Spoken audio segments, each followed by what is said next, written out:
नमस्कार दोस्तों, आप सभी का स्वागत है आपके अपने YouTube चैनल दृढ़ता पर। जी हाँ दोस्तों, जैसा कि पता है आप सभी को उसकी सुबह के 10 बज चुके हैं और मैं कौशल गुप्ता एक बार फिर से हाजिर आप सभी लोग के लिए यहाँ पर UPPCS और ARO की यहाँ पर समान अध्ययन प्रथम की क्लास लेकर के।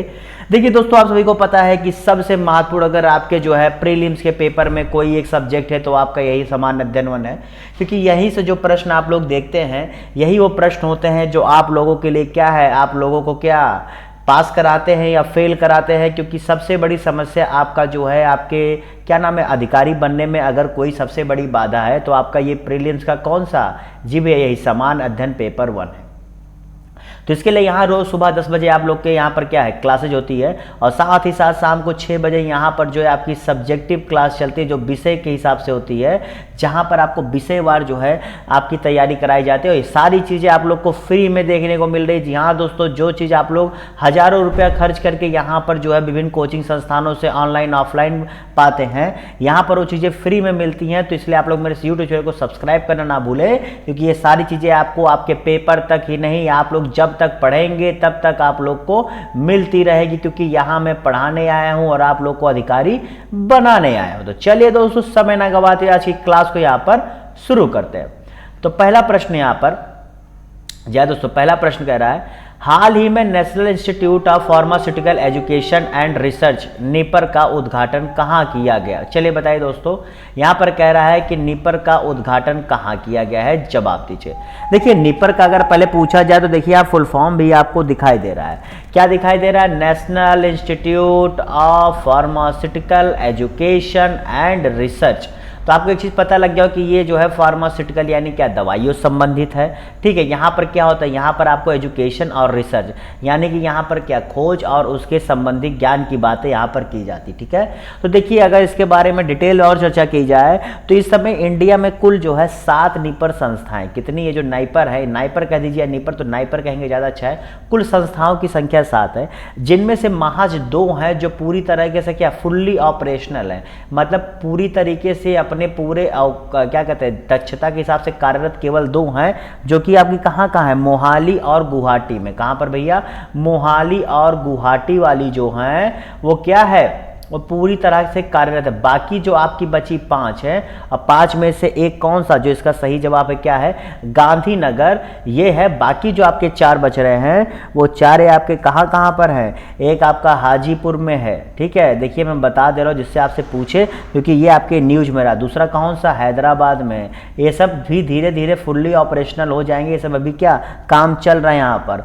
जो उसके बाद क्या कोलकाता में है। और आपका 7वां, जी हाँ दोस्तों 7वां आपका कहाँ पर है, रायबरेली। रायबरेली जी भैया आपके उत्तर प्रदेश के रायबरेली, जो कि सबसे ज़्यादा हॉट जगह है। क्यों? चलिए अगले प्रश्न की तरफ बढ़ते हैं। हो गया, और इसका उद्घाटन कब हुआ था? तो इसी 30 सितंबर 2023 को। कब?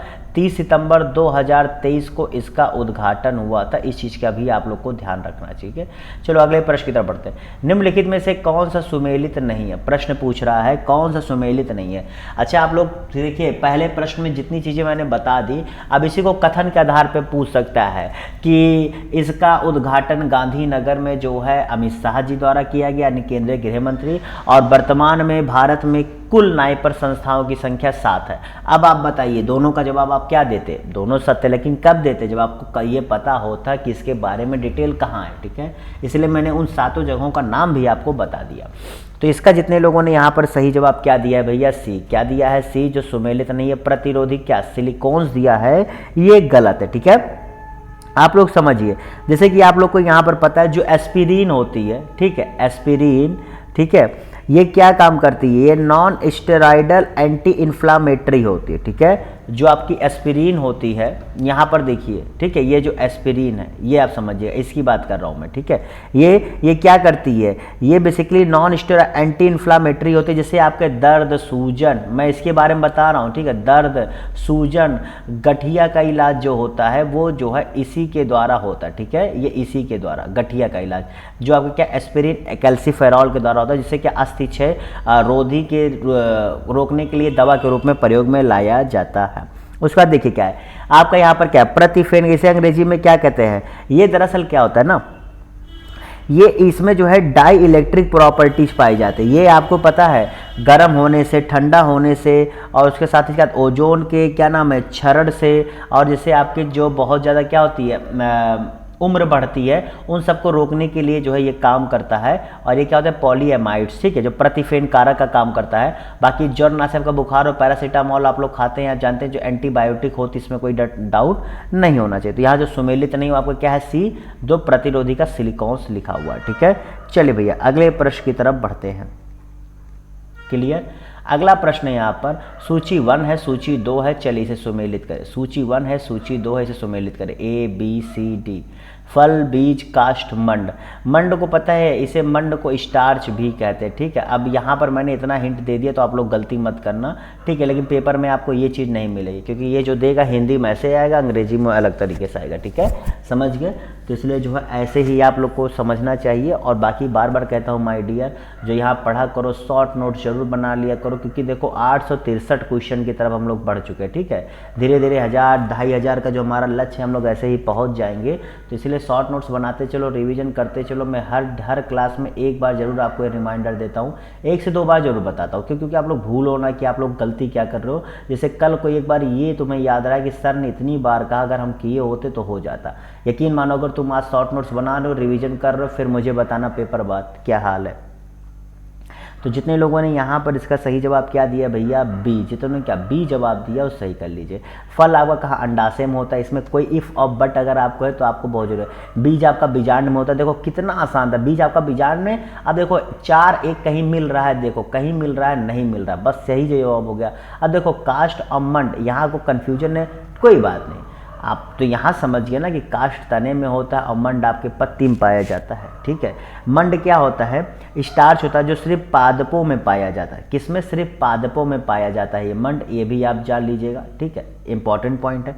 दूसरा यहाँ पर क्या है, बीजों और कलियों में जो बीज होते हैं या कली होते हैं, उनमें जो ये मंड होता है ना, जो ये मंड, ये क्या करता है, ये एक प्रकार से जो है अमाइलोज या अमाइलोप्सिन के रूप में कार्य करता है। क्या, अमाइलोज या अमाइलोप्सिन के रूप में, ठीक है, ये अमाइलोप्सिन कर देना, या फिर क्या अमाइलोज के रूप में काम करता है। तो यहाँ से भी अगर आपसे पूछा जाए कि मंड किस रूप में कार्य करता है, कहाँ पाया जाता है, सिर्फ पादपों में पाया जाता है। जो बीज कलियों में क्या अमाइलोज या अमाइलोप्सिन के रूप में कार्य करता है, ठीक है। चलो अगले प्रश्न की तरफ बढ़ते हैं।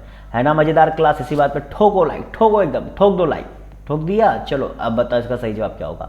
भारतीय कृषि अनुसंधान संस्थान का बकरियों पर शोध का केंद्रीय संस्थान कहाँ है।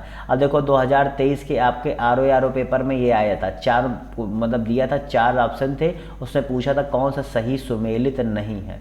अब आप लोग ये जान के चलो कि ये एक हिसाब से पता है, ये अभी नया खुला है, एक करंट अफेयर से संबंधित प्रश्न आप लोग मान सकते हैं, ठीक है, ओके। अभी जो है मतलब जैसे पता है इसकी स्थापना आपके कहाँ की गई है, तो भैया इसकी स्थापना आपके मखदूम मथुरा में, यानी कि उत्तर प्रदेश के मथुरा के मखदूम में की गई है। देखिए यहाँ पर क्या होगा, जो बकरियाँ हैं उन पर जो है, उन पर शोध करने के लिए, किस पर, देखो हमारे यहाँ पर टोटल 6 ब्रीड है, बकरियों की टोटल 6 ब्रीड है, ठीक है, जिन पर काम चल रहा है। आपको मैं बता देता हूँ क्योंकि ये भी पूछ सकता है। देखो एक है आपको क्या, बारबेरी, ठीक है, लिखते चलो, ये बहुत इंपॉर्टेंट है। गायों का पता होना चाहिए, बकरियों का भी पता होना चाहिए, क्योंकि ये क्वेश्चन आ चुका है, ठीक है। दोबारा पेपर होगा तो क्या पता, बहुत मेहनत नहीं करते हैं, ठीक है, यही तो अच्छा ही है। जमुना, ठीक है। दूसरा क्या होता है, जमुना पारी। देखिए मैं बहुत तेज नहीं बताता हूँ, जिससे आप लोग भी संग संग लिख सकें, मैं उस हिसाब से तीसरा क्या होता है, बीटल, ठीक है, बीटल या बित्तल कह दीजिए। उसका क्या होता है, जखराना। क्या होता है भैया, जखराना, ओके, इसलिए मैं बोल के लिखता हूँ जिससे आप लोग कन्फ्यूजन ना हो। उसके बाद कौन सा होता है, सिरोही। क्या होता है भैया, सिरोही होता है। कौन सा, सिरोही होता है। कितना होगा, 1 2 3 4 5, और छठवां आपका कौन सा भैया, बुंदेलखंडी। बुंदेलखंडी, ये 6 ब्रीड पर जो है यहाँ रिसर्च सेंटर में जो है काम चलता है। इनका रिसर्च करने को, इनकी किस प्रकार सुविधा कर सके, क्या कर सके, ये सारी चीज़ें यहाँ पर होती हैं, ठीक है। चलो अगले प्रश्न की तरफ बढ़ते हैं। अगला प्रश्न यहाँ पर, यदि मूत्र में एल्मीन आ जाए, क्या आ जाए, एल्मीन आ रहा हो, तो ऐसे व्यक्ति के निम्न में से किस एक अंग के फेल हो जाने से पीड़ित होने की संभावना होती है। अर्थात वो बॉडी ऑर्गन जो होगा वो काम नहीं करेगा क्योंकि उसके मूत्र में एल्मिन आ रहा है। ठीक है, तो बताओ इसका सही जवाब क्या होगा, बताइए फटाफट जवाब दीजिए।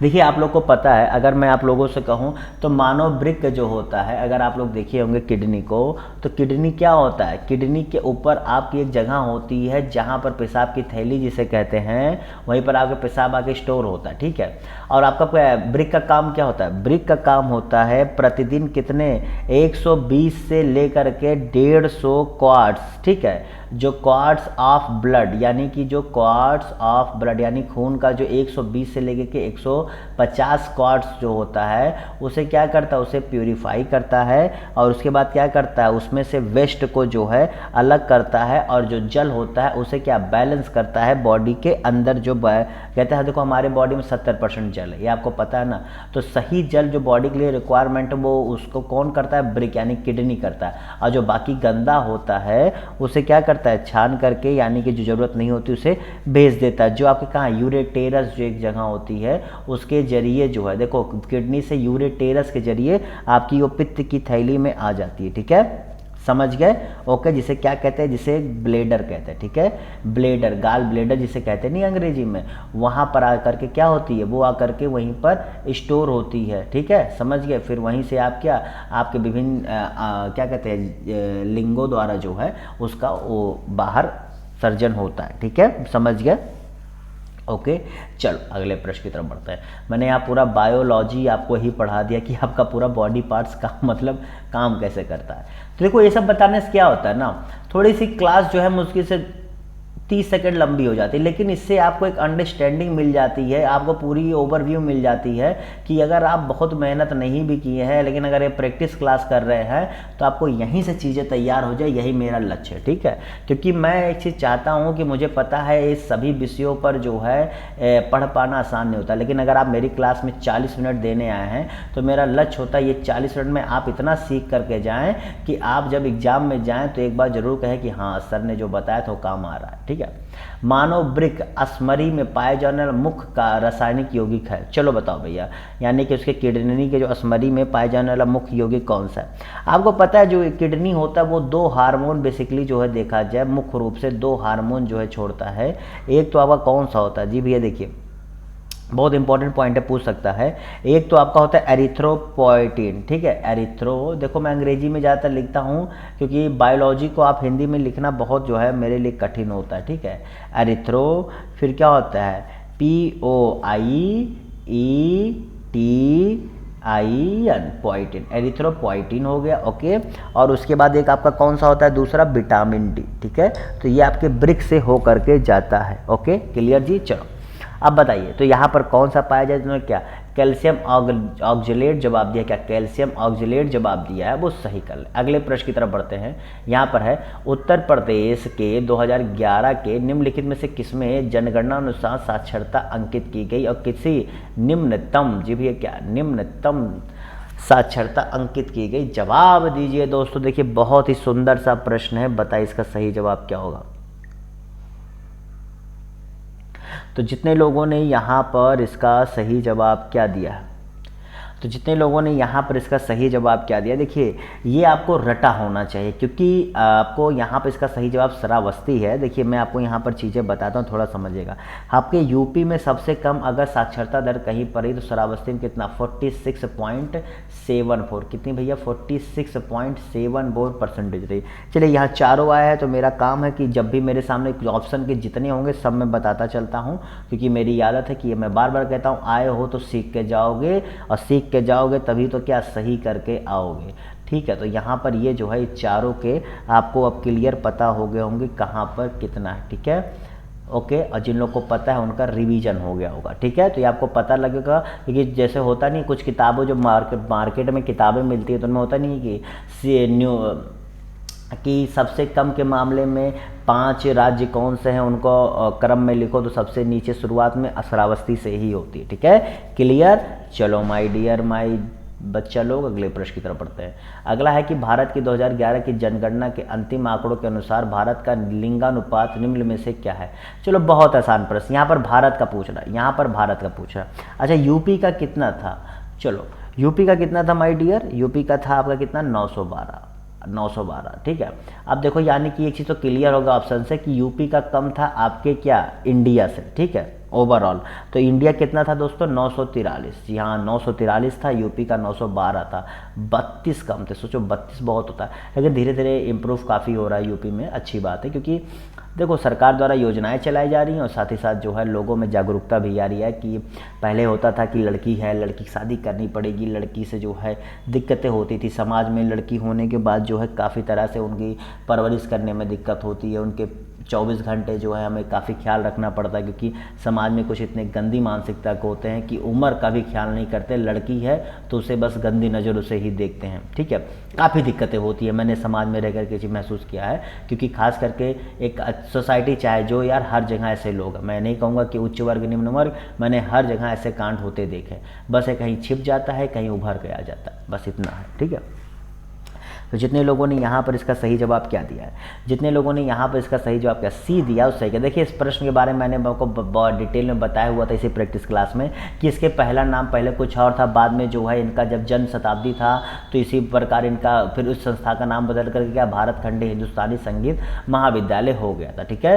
ये मैंने आपको इसी प्रैक्टिस क्लास में बताया हुआ, अगर आप लोगों ने सही से क्लास लिया होगा तो मैंने रिमाइंडर भी दिला दिया, जा करके याद करना, रिविजन किए होगे तो तुरंत याद होगा कि हाँ सर ये नाम था, ये हो गया था, ये है। इसीलिए कह रहा हूँ भैया डेली सुबह 10 बजे क्लास होती है, ठीक है, जरूर से जरूर आ जाया करो, बीच में एक आध दिन ऊपर नीचे हो जाए बात अलग की है। देखो संडे को मैं भी थोड़ा सा चांसेस होता है कि थोड़ा सा आराम, मतलब रोज़ तो मेहनत करता हूँ, मैं भी संडे के दिन थोड़ा सा ऊपर नीचे हो जाए, वरना संडे को भी मैं क्लास लाने की कोशिश करता हूँ। मैं भी हफ्ते महीने एक दो महीने में कोई एक संडे जाएगा जब क्लासेज ना हो, वरना क्लासेस तो मेरी 7 दिन होती ही है, ठीक है। चले यहाँ पर प्रश्न क्या है कि कुशीनगर मल्ल गणराज्य की राजधानी है, भगवान बुद्ध का पावन कुशीनगर में, मतलब बताइए इसका सही जवाब क्या होगा। चलिए फटाफट जवाब दीजिए भैया, बहुत ही आसान सा प्रश्न है यार, इसे तुम लोग देखो बताओ क्या होगा, इसमें दिमाग ज़्यादा लगाने की ज़रूरत ही नहीं है, ठीक है, बस तुम लोग थोड़ा सा देखो अपने आप समझ जाओगे। तो जितने लोगों ने यहाँ पर इसका सही जवाब क्या दिया है बी। देखो यार एक चीज़ समझो, कथन दोनों सही है, दोनों कथन सही, लेकिन ये कोई व्याख्या नहीं कर रहा है, ये दोनों अपनी जगह एक कथन कर रहे हैं कि यहाँ पर इनका ये हुआ था, यहाँ पर ये हुआ था। अब क्या इनके महापरिनिर्वाण से इसकी राजधानी होने में कोई संबंध है? नहीं है ना, वो थी राजधानी, यहीं पर जाकर इनको मिल गया था, बस दोनों एक कथन है, इनके आपस में कोई व्याख्या या संबंध नहीं स्थापित हो रहा। निम्नलिखित में से कौन सा सुमेलित नहीं है, बताइए इसका सही जवाब क्या। चलो जवाब दो दोस्तों, बहुत सही जवाब है। और शाम को 6 बजे जो है क्लास जरूर से जरूर देखा करें आप लोग, मैंने कई बार आप लोग को टोका हुआ है कि क्लास जो चलती है, देखिए 6 बजे में आप लोगों को पता है, आप लोगों को 6 बजे आपकी क्लास से संबंध में चीज़ें होती हैं जो विषयवार होती हैं, या फिर आपकी स्ट्रेटजी, आपकी पढ़ाई के संबंध में क्या ज़रूरी चीज़ें हैं जो आप लोग के लिए ज़रूरी है इस समय, उन सारी चीज़ों पर चर्चा होती है। तो ये सारी चीज़ें आपको शाम को 6 बजे ही मिलती है। सुबह आप लोग की नियत है कि भैया प्रैक्टिस क्लास सुबह कितने 10 बजे होनी है, बस इतना आप लोग जान लो। आइए तब तक होगी, ऐसे ही चलती रहेगी चलती रहेगी चलती रहेगी। तो जितने लोगों ने यहाँ पर इसका सही जवाब क्या दिया भैया सी, जोग प्रपात कृष्णा जवाब दिया है, वो सही कर ले, ठीक है। देखो माय डियर, जोग प्रपात जो है आपके कृष्णा नदी पर स्थित नहीं है, ठीक है। चलो आइए पहले यहाँ पर देखते हैं थोड़ा सा डिटेल में कि क्या है कैसे है। देखो ये आपके किस राज्य में, ये आपके कर्नाटका में, और ये क्या कावेरी नदी पर है, ठीक है। और इसके साथ साथ क्या, देखो ये उसकी स्थापना 1902 में हुई थी, मैंने कहा ना जो मेरे सामने आएगा सब जानोगे। और यहाँ पर देखो हाइड्रो इलेक्ट्रिक प्रोजेक्ट लगा हुआ है, ठीक है। कौन सा हाइड्रो इलेक्ट्रिक प्रोजेक्ट लगा हुआ 1902 में, जो उससे क्या बिजली उत्पादन होता है और काफ़ी लोगों को वहाँ से बिजली की सप्लाई होती है, ठीक है। तो कर्नाटका में बना है, कावेरी नदी पर 1902 में यहाँ पर हाइड्रो इलेक्ट्रिक प्रोजेक्ट लगाया गया था। उसका दूसरा ऑप्शन आपको क्या था भैया, चुलिया प्रपात। तो चुलिया प्रपात देखिए यहाँ पर, ये आपके कहाँ पर है भैया, राजस्थान में। कहाँ पर, राजस्थान में, ठीक है, राजस्थान में। कौन से, चंबल नदी पर है। और साथ ही साथ यहाँ पर देखो क्या है, इसकी कुल ऊंचाई देखा जाए तो केवल 18 मीटर, कितनी भैया, 18 मीटर इसकी कुल ऊंचाई है। और ये पहले वाले की कुल ऊंचाई कितनी है, 98 मीटर, ठीक है, 98 मीटर। तो इसकी 98 मीटर, इसकी 18 मीटर यहाँ पर ऊंचाई है, ठीक है। और उसके साथ ही साथ यहाँ पर देखिए क्या है, अब जोग प्रपात की तरफ आते हैं, देखो क्योंकि अब यहाँ पर नंबर आ गया ना, ये भी आपके कर्नाटका में है, बात समझिएगा, ठीक है। कर्नाटका में नदी कौन सी है, तो शरावती, शरावती नदी। तो कोई कृष्णा नहीं, कौन सी है भैया, शरावती नदी है। ओके, ये आपको पता होना चाहिए। इसकी ऊंचाई जो है 253 मीटर है, कितनी, 253 मीटर है। और देखो इसे एक नाम से और जाना जाता है, इसका भी नाम बदल करके, जो आप जोग देखो इसका नाम बदल करके क्या हो गया, महात्मा गांधी जलप्रपात। जी हाँ दोस्तों, इसका नाम बदल दिया गया है और इसका नाम अब क्या हो गया है, महात्मा गांधी जलप्रपात। अब बताओ ये प्रश्न पूछ सकता है कि नहीं, कितना सुंदर जानकारी है। ये प्रश्न पूछ सकता है कि शरावती पर बना कौन सा है जिसका नाम चेंज हुआ, या कर्नाटक में वह कौन सा जलप्रपात है जिसका नाम चेंज हुआ। तो पूछ सकता है, जो किस नदी पर स्थित, किसी भी तरह से प्रश्न घुमा से आपसे पूछ ले तो आपको पता होना चाहिए, ठीक है। अच्छा, राजस्थान में जो आपने देखा चुलिया प्रपात है, अगर पूछा जाए राजस्थान में सबसे बड़ा जलप्रपात कौन है, तो आप जान लेना भीलवेरी झरना, ठीक है, भीलवेरी झरना। क्योंकि ये प्रश्न बन जाता है, लोगों को लगता है कि राजस्थान में भला कहाँ झरना होगा, तो रेगिस्तान है, तो इसीलिए बहुत खेल करने के लिए पूछ लेते हैं। जो राजस्थान का सबसे बड़ा झरना कौन सा है, भीलवेरी है, ठीक है, जिसकी ऊंचाई करीब करीब 18 मीटर है। कितनी भैया, इसकी ऊंचाई 18 मीटर है, ठीक है। नहीं, इसकी 18 मीटर नहीं, इसकी उससे ज़्यादा है, इसकी उससे ज़्यादा, बल्कि इसकी 18 मीटर, माफ़ करेगा, ठीक है, वो मैंने उससे लगता है कंट्राडिक्ट हो गया। अब धुआंधार जलप्रपात नर्मदा, ये कहाँ पर है भैया, धुआंधार आपके जबलपुर यानी कहाँ पर, मध्य प्रदेश में है। इसकी ऊंचाई 10 मीटर है, ठीक है। ये जो संगमरमर के पत्थरों से इसका व्यू बहुत अच्छा मिलता है, बेसिकली आप यहाँ जाओगे तो व्यू बहुत अच्छा मिलता है। अच्छा ये बताओ, भारत में सबसे ऊँचा जलप्रपात कौन सा है, तो 455 मीटर, जी भैया 455 मीटर। कहाँ पर, किस राज्य में, कर्नाटका में, ठीक है। नाम क्या है, कुंचिकल, क्या नाम भैया, कुंचिकल जलप्रपात। ओके, ये आपका नाम है। तो यहाँ से देखो इतने सारी जानकारियाँ मैंने दे दी एक प्रश्न में कि बताओ इन चारों में से अब भला कोई प्रश्न अगर भविष्य में बनेगा तो आप लोग गलत करोगे, नहीं करोगे ना, क्योंकि इतनी जानकारी बताता हूँ ना। यहाँ आप प्रश्न मत देखो, इतनी जानकारी दे दूंगा कि अच्छे अच्छे जो है यहाँ पर सोचेंगे कि यार ये क्लास मुझे पहले क्यों नहीं मिली, ठीक है। अगर देखो इस क्लास से बोर कौन होंगे, मैं भी बताता हूँ, बहुत ऐसे छात्र मेरे बोर होंगे। बोर कौन होगा, जिसे वास्तव में पता है क्या है, बस जल्दी जल्दी मिले, मैं सही करता जाऊँ, गलत करता जाऊँ। तो ऐसे लोगों को 2023 के पेपर से सीख लेनी चाहिए कि आप बहुत गलत तैयारी कर रहे हैं और आप अभी से अपनी जो है उम्मीदों पर क्या, अभी से आप ना वाला प्रश्न चिन्ह लगा रहे हो। पेपर निकलेगा तो ये प्रश्न चिन्ह आ जा रहा है, क्यों, क्योंकि आप सही से नहीं पढ़ रहे हो ना, आप जल्दबाजी में हो, जल्दबाजी से पेपर वाला सिस्टम चला गया भैया। ऐसे ऐसे प्रश्न आए थे इस बार, जो सोच रहा है कि बस एक लाइन पढ़ के हट जाए, पूर्वालोकन भी उनको अच्छे से पढ़ना पड़ेगा तभी होगा। चलो, तो यहाँ पर ब्लूटूथ क्या है भैया, जितने लोगों ने क्या जवाब दिया है, क्या उपकरणों के बीच वायरलेस संचारण, वो सही करना, इससे आसान सा प्रश्न कुछ नहीं होगा।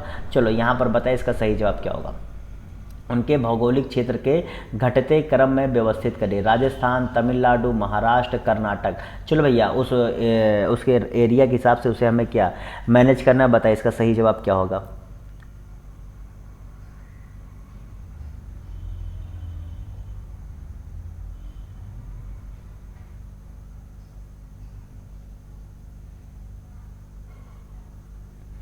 तो जितने लोगों ने यहाँ पर इसका सही जवाब क्या होगा, चलिए मैं क्रम बता देता हूँ, फिर आप लोग देखिएगा कि आप में से कितने लोगों ने यहाँ पर सही जवाब दिया। तो जितने लोगों ने यहाँ पर इसका सही जवाब क्या दिया है, देखो एक चीज़ तो आपको पता होगा कि सबसे ज़्यादा तो आपका इनमें से किसी होगा तो राजस्थान का होगा। तो एक से शुरुआत कहाँ है, एक है और सी है, यानी कि बी और डी आपका तो वैसे ही कैंसिल हो गया, ठीक है। घटते क्रम में लिखना है, ठीक है, तो घटते क्रम में यानी कि बड़े से छोटे क्रम में लिखना है, तो ये आपका हो गया। अब उसके बाद क्या आ जाते हैं, उसके बाद आपका क्या आ जाते हैं बताइए यहाँ पर, ठीक है, चलिए इसका जवाब दीजिए। उसके बाद क्या आ जाते हैं, उसका दूसरे नंबर पर आपका कौन सा आता है, देखिए अब यहाँ पर देखते हैं कर्नाटक। तो देखिए यहाँ पर आपको पता है, उसके बाद आपका आता है महाराष्ट्र, जो आपके पूरे इंडिया में तीसरे नंबर पर आता है क्षेत्रफल के मामले में, ठीक है। फिर उसके बाद आपका कौन सा आता है, कर्नाटका, जो पूरे इंडिया में 6वें नंबर पर है। उसका फिर क्या तमिलनाडु आता है, फिर क्या 11वें नंबर पर होता है, ठीक है, समझ गए। तो ये जो है इसका सही जवाब है। तो क्या हो जाएगा भैया, 1 3 4, ठीक है, यही आपका सी हो जाएगा। यहाँ पर जो है 2 होना चाहिए था, मिस प्रिंटिंग है, समझ गया। चलो अगले प्रश्न की तरफ बढ़ते हैं। अगले प्रश्न की तरफ बढ़ते हैं। चलो बताओ इसका सही जवाब क्या होगा। क्लियर है ना? एरिया बताऊं कि रहने दूं? आपको तो उतना समझ में आ ही गया होगा, बाकी थोड़ा सा होमवर्क खुद से कर लीजिएगा। चलिए, निम्नलिखित में से किस राज्य में जनजातीय समुदाय की पहचान नहीं की गई है, बताइए। चलिए जवाब दीजिए यहाँ पर इसका सही जवाब क्या होगा। तो जितने लोगों ने यहाँ पर इसका सही जवाब क्या होगा, बहुत ही आसान सा प्रश्न, कई बार ये प्रश्न आप लोग के सामने आ चुका है। हरियाणा, जी भैया हरियाणा ऐसा राज्य है जहाँ पर इसकी पहचान नहीं की गई है। बहुत ही आसान सा प्रश्न है, इसमें कुछ भी ऐसा कुछ बताने लायक नहीं है। संविधान के अनुच्छेद 356 के अंतर्गत राष्ट्रपति शासन सर्वप्रथम कहाँ लागू किया गया था, बताइए। देखिए भैया कब, किस वर्ष लागू किया था, ये भी बहुत बार पूछा गया। तो 1951 में, जी भैया आज़ादी के बाद ही लागू किया गया था। और उसका सही जवाब वैसे पंजाब कहीं मिलता है, कहीं पेप्सू मिलता है, बड़ा कन्फ्यूजन था। वैसे पंजाब जान के चलिए, पंजाब पहले पेप्सू नाम से ही जाना जाता था, तो इसलिए इसका सही जवाब क्या है, सी 1951 में। कहीं 1951 है, कहीं 1953 है, ये भी 2 वर्षों में, लेकिन 1951 इसका मेरे हिसाब से ज़्यादा सही जवाब है। ठीक है, संविधान के किस अनुच्छेद के अंतर्गत लोक सेवा आयोग के सदस्य को हटाया जा सकता है? चलो यहाँ लोक सेवा आयोग यानी क्या, यूपीएससी की बात कर रहा है। ठीक है, बताओ यूपीएससी की बात कर रहा है, इसका सही जवाब क्या होगा। तो देखिए दोस्तों, जितने लोगों ने यहाँ पर इसका सही जवाब क्या दिया है, 315 जितने लोगों ने जवाब दिया सही कर ले। दरअसल आपके अनुच्छेद में 315 से 323 तक आपके किससे, यूपीएससी के बारे में बात होती है। और इसकी चर्चा कहाँ होती है, आपके भाग कौन से, 14, जी भैया भाग 14 में जो है यूपीएससी के संबंध में जो है बात होती है, जहाँ पर राज्यों में क्या, राज्य लोक सेवा आयोग और केंद्र में क्या, केंद्र लोक सेवा आयोग के बारे में चर्चा मिलती है। ठीक है, तो 315 से 323 तक जो है इसमें चर्चा की गई है इसके संबंध में। पुच्छतल तारे की पूछ की दिशा सदैव होती है, जी बताओ भैया। जो पुच्छल तारे होते हैं, देखो पुच्छल तारों के बारे में ये माना जाता है कि ये जो है 76 साल में एक बार दिखाई देते। कब, 76 वर्ष में एक बार दिखाई देता। अभी पिछली बार जब दिखाई दिया था तब करीब 1986 था। ठीक है, अब उम्मीद है कि अगली बार जब ये दिखाई देगा तो 2062 होगा। खैर तब तक आप लोग जिंदा रहोगे, दिक्कत ना लो। ठीक है, अब जो 1986 को पैदा हुआ था वो क्या ही देखेगा। ठीक है, मतलब आप ज़िंदगी में एक बार पुच्छल तारा देख पाते हो, इतना जान के चलो। ठीक है, चलो देखिए ये होता क्या है, ये जो आपके उल्का पिंड होते हैं, ये उल्का पिंड के मुकाबले धूमकेतु ज़्यादा तेज़ी से सूर्य के चक्कर लगाते हैं। ठीक है, ये सूर्य के चक्कर जो होते हैं बहुत तेज़ी से लगाते हैं। किसके कंपैरिजन है भैया, उल्का पिंड के मुकाबले। ठीक है, ये धूमकेतु होते हैं और ये जरूर ये हमें से क्या, सूर्य से दूर की ओर, जी भैया सूर्य के अपोजिट कह दीजिए, सूर्य से दूर की ओर इनकी पूछ की दिशा होती है। ठीक है, ये आप लोग को एकदम हमेशा याद होना चाहिए, क्योंकि ये आपकी बेसिक चीज़ है, हमेशा समझ लेना। अगला प्रश्न, निम्नलिखित में से कौन सा युग में सुमेलित नहीं है, बताइए। कानपुर चक्री, वाराणसी बाबतपुर, लखनऊ अमौसी और आगरा फुर्सतगंज। तो बताइए इसका सही जवाब क्या होगा। देखिए कानपुर में चक्री है, वाराणसी में बाबतपुर है, लखनऊ में, तो इसका सही जवाब क्या हो जाएगा, डी, क्योंकि डी गलत है, आसान सी बात है। देखो वहाँ पर खेरिया एयरपोर्ट है। कौन सा, खेरिया, जिसका नाम क्या है, अगर उसका नाम बता दे तो उसका नाम क्या है भैया, पंडित दीनदयाल उपाध्याय। ठीक है, airport, Pandit Deendayal Upadhyay airport. Clear दोस्तों, चलो अगले प्रश्न की तरफ बढ़ते हैं। बस भैया अब क्लास खत्म होने वाली है। स्मार्ट सिटी मिशन के तहत उत्तर प्रदेश के कितने शहर चयनित किए गए हैं? चलो आप लोग जवाब दो, तब तक मैं नाम लिख रहा हूँ, तब तक आप लोग दिमाग लगाओ, देखते हैं कितने लोग यहाँ पर जानते हैं। पहले ये भी देखने वाली बात है ना, बड़ी दिक्कत है, ऐसे आसान से प्रश्नों को भी बहुत से लोग जवाब नहीं दे पाते हैं। फिर मैं कहता हूँ कि हे भगवान क्या बताऊँ इन बच्चों को, कब बुद्धि आएगी कि जीवन में कुछ पाना है तो कुछ संघर्ष कर लें, क्योंकि संघर्ष के बिना तो सफलता कहाँ ही है यारों। आप लोग अगर किसी को भी लगता है कि सफलता आसानी से मिल जाती है तो भैया 100 में 0.1 लोग होंगे। ठीक है, वरना बिना मेहनत के सफलता किसी को नहीं मिली है। ठीक है, एक स्ट्रगल सबका जुड़ा हुआ है। ओके, चलो अगले प्रश्न की तरफ बढ़ते हैं। तो जितने लोगों ने यहाँ पर इसका सही जवाब किया, 10 दिया, सही करा, 2 2 4 1 5 2 7, 3 और बच रहे। प्रयागराज आप ले लीजिए। ठीक है, प्रयागराज, सहारनपुर और आपका कौन सा आखिरी है, वाराणसी। ठीक है, समझ गए, 10 आपको मैंने लिख दिया, उम्मीद करता हूँ आप लोग भी जान गए होंगे। आज का आखिरी प्रश्न के साथ क्लास खत्म करते हैं। निम्नलिखित में से किस एक ने खिलाफत आंदोलन के दौरान हाजिक उल मुल्क की पदवी त्याग दी थी, बताइए। ये एक पदवी थी जो इसको त्याग दिया गया था। देखिए ये जो व्यक्ति थे ना, ये एक यूनानी चिकित्सक थे, ठीक है, ये एक यूनानी चिकित्सक थे और इनके चिकित्सा के क्षेत्र में इनके अच्छे काम के लिए ही उन्हें क्या हाजिर उल मुल्क की पदवी दी गई थी। और जो है ये गांधी के बहुत अच्छे सहयोगी माने जाते थे, गांधी के अनुयायी और गांधी के सहयोगी माने जाते थे। और 1921 में जो आपके अहमदाबाद में कांग्रेस का जो सत्र हुआ था उसकी अध्यक्षता भी इन्होंने की थी। इतना मैंने बता दिया इनके बारे में कि बताओ अब कहीं से इससे संबंधित प्रश्न आए, गलत करोगे नहीं। हकीम अजमल खान, जिन्होंने कहा हकीम अजमल खान जवाब दिया है वो सही कर लें। तो उम्मीद करता हूँ क्लास अच्छी लगी होगी। क्लास अच्छा लगा है तो लाइक कर दो दोस्तों। अब बताओ इससे ज़्यादा डिटेल में और पढ़ोगे तो फिर बेफालतू का है, क्योंकि इससे ज़्यादा आपके सिलेबस की चीज़ ही नहीं है, ना आपसे कभी पूछा जाएगा। यूपीएससी वालों को फिर इससे ज़्यादा पढ़ने की जरूरत है, क्योंकि उसके बाद उन्हीं के लिए ऐसी चीज़ें बनी है, ठीक है, आपके लिए नहीं बनी है। और सब्सक्राइब नहीं किया तो सब्सक्राइब कर दो। जाते जाते भैया फिर से एक बार शॉर्ट नोट जरूर बनाया करो, रिवीजन किया करो शाम को 6 बजे। जी हाँ दोस्तों, शाम को 6 बजे जरूर से जरूर आप लोग क्लासेस देखा करें, क्योंकि यहीं पर होती है आपकी तैयारी की असली क्या परीक्षा और असली जंग। इसी साथ बाय बाय, टाटा, सी यू, फिर मिलेंगे, तब तक के लिए है।